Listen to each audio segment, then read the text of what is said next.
Amar Rabbi Azar. Vous savez qu'est-ce que c'est toutes les maladies? Zomara. C'est là. C'est tout le système du pancréas avec la bile. Ils sont reliés avec le foie. C'est ça. Voilà, toutes les maladies sont là. Tani ala me'achi, le Talmud amène une preuve. Mahala. C'est quoi mahala? Mahala, c'est maladie. Voilà, mahala. Là, le texte, il nous amène pas à la vraie signification. Il est marqué dans le Torah comme ça. Ça, c'est dans la section de Mishpatim. C'est-à-dire, elle se trouve dans l'Exode, deuxième livre de la Torah, l'Exode, Shemot, dans le chapitre 22. C'est marqué comme ça. Si tu suis les paroles de Hachem, il dit,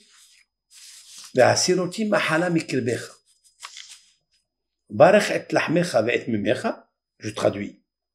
Il bénira ton pain et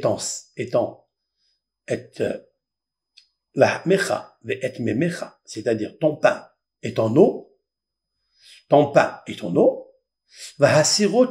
et j'enlèverai mahala, la maladie, mikirbecha, de toi, c'est-à-dire de ton corps. Je bénirai ton eau et ton pain, et j'enlèverai la maladie de ton corps. C'est quoi la maladie de ton corps? C'est la mara. D'accord? Zomara. Mais la manikel shema mahala. Pourquoi, en fait, elle s'appelle mahala? Pourquoi elle s'appelle comme ça? Si mara, c'est la bile. Ouais? Alors pourquoi ça s'appelle mahala? Il dit, le Talmud, il dit, parce que mahala, c'est la valeur numérique 83. 83. Elle a 83 maladies. C'est ça, en fait, si vous regardez, en collectif, en général, il y a 83 maladies qui peuvent arriver dans le monde. 83 maladies. Et tous les 83 maladies dépendent de la bile. C'est-à-dire, en fait, c'est le microbiote. Aujourd'hui, tous les médecins, les professeurs, ils nous parlent du microbiote. Ils ont essayé de dire, voilà, maintenant, il faut faire attention à la santé, etc. C'est marqué ici dans le Talmud. Et c'est une explication de la Torah. La Torah, il y a 3335 années qu'elle existe. Et nos sages, ils disent, c'est quoi? Que Dieu, il dit, je bénirai ton pain et ton eau, et j'enlèverai la maladie. Alors appelle-la Mara. Non, maladie, 83 maladies. J'enlèverai de toi 83 maladies. Parce que la Mara, parce que la bile, c'est elle qui provoque toutes les maladies. C'est celle-là que je vais réparer. Waouh! Waouh, combien il nous faut faire très attention. Parce que je suis à ce que nos sages viennent dire. Maintenant, le Talmud, il dit, c'est très bien tout ça, mais tu me fais peur. Comment on guérit ça? Le Talmud dit comme ça. Mais Roulan, et toutes ces maladies, et toute la maladie qui vient dans la bile, le dysfonctionnement de la bile qui provoque 83 maladies, comment nous les réparons? Alors c'est là où vous allez commencer demain matin. Demain matin, Rosh Chodesh, vous allez commencer avec cette recette. Quoi? Pas chahrit, bemelah, manger du pain complet.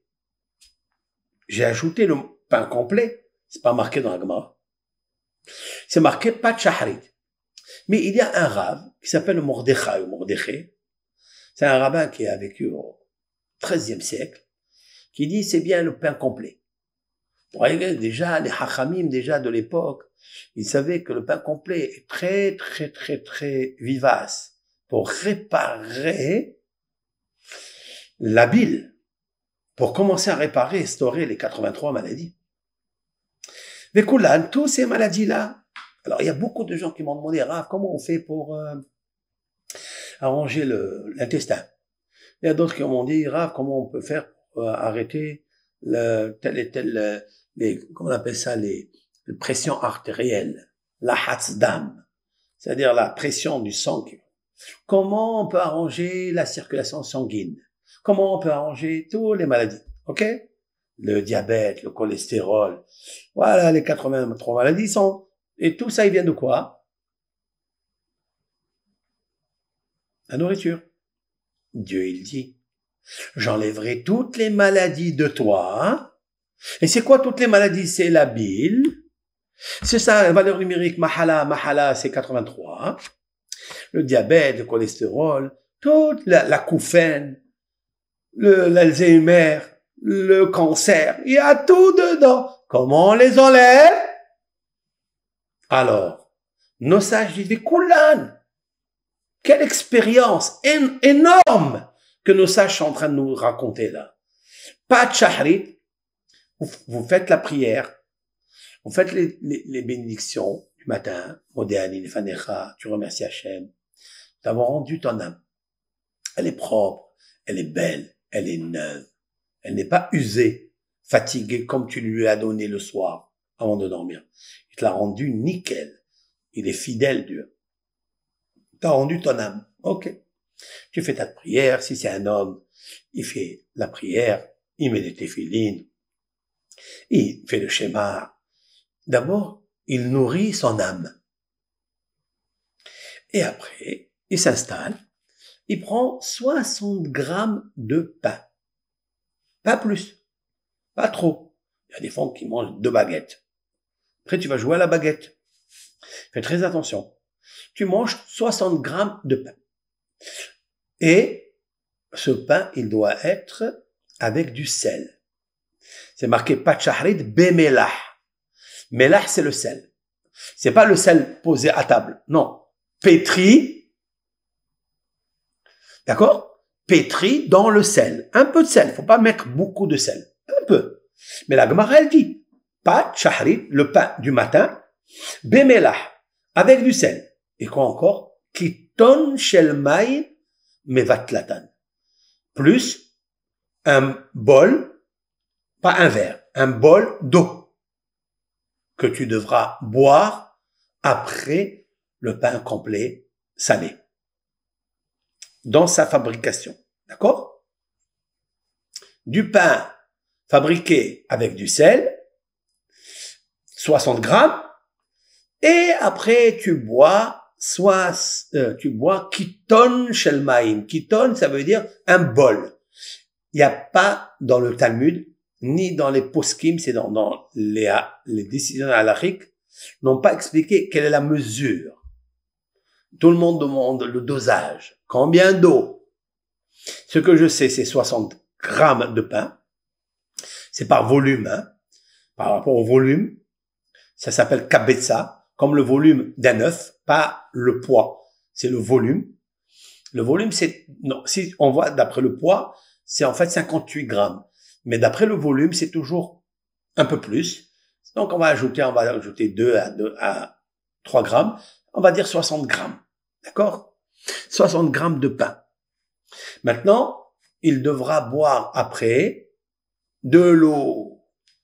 Rachi, notre prince des commentateurs et de la Bible et du Talmud, il dit, nos sages ont dit, le kiton maïm, c'est-à-dire le bol d'eau, parce qu'il n'avait pas de vin. Parce qu'on parle d'une personne qui n'avait pas de vin. Mais si il a du vin, d'accord, il a son pain, il a son vin et son boursin. Et il va prendre, d'accord, n'oublie pas de bénir le divin dans Birkat Amazon, ça c'est sûr. Maintenant, quand il va prendre le vin, d'après Rashi. Rashi, c'était aussi un grand docteur. Rashi, il a dit que nos sages disent le commun des mortels, c'est plutôt le monde qui a du vin. Alors, ils ont dit avec de l'eau. Comme ça, il dit Rashi. Donc, si tu as du vin, un verre de vin, c'est bien. Mais, et vous savez que Rashi a écrit 103 livres de médecine. Rashi, dans son écriture, ce qu'on appelle le contraste, que les rabbins de Provence, ici, de France, chez nous, ils ont amené plusieurs fois Rashi dans son livre Contraste Rashi. Avant son commentaire définitif qu'il a bien tamisé, trié et discerné, il a écrit beaucoup de livres dont les noms, en français, puisqu'il habitait à Troyes, sont répartis un petit peu dans ses livres. Il nous parle beaucoup de médecine. Énormément de médecine. Donc Rashi, il savait de quoi il parlait. Ça, c'est l'opinion de Rashi. Mais le Maharsha, c'est un commentateur de la Torah qui a vécu vers la fin ou la moitié du XVIe siècle. Maharsha Rabbi Shmuel Edlish, un grand chacham. Il a expliqué toute la Torah, toutes les anecdotes dans la Torah, comme celle-ci, toutes les posologies que nos sages nous ont préparées, il les a expliquées. Lui, il a dit non. Lui, il a dit pas du tout. Il faut pas prendre du vin le matin.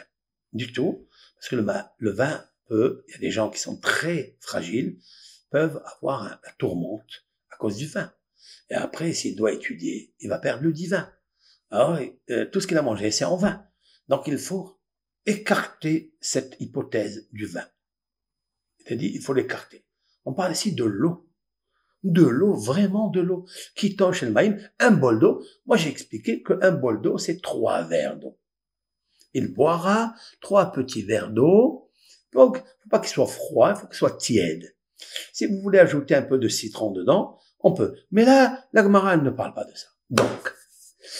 Donc, nous sommes dans un verset qui dit et l'Éternel enlèvera de toi toutes les maladies. C'est quoi toutes les maladies? Nous avons dit quelques hypothèses. L'hypothèse de Rav el-Hazar, c'est celle-là. Mara, c'est en fait la bile. Comment restaurer, comment réparer la bile qui provoque 83 mahala.